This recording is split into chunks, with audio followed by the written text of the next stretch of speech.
Welcome to this tutorial. In this tutorial, I'm going to show you how you can ask question in your Instagram story. So in order to do this, first you need to click on this plus icon at the top of your profile, and then you can choose the option of story from here. Then once you have done this, you can simply create a blank story if you want. If you want to create a blank story, that's okay, or if you don't want, simply choose a photo about which you can ask your question.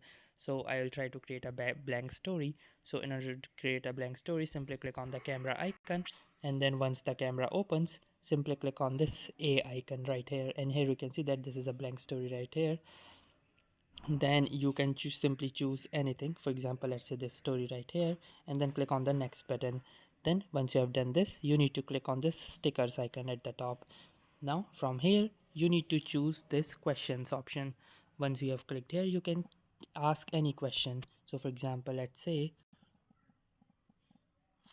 this question right here, and then once that is done, you may choose to resize it if you want by clicking on the done button, and you can resize it, and the audience or the viewer can type from here.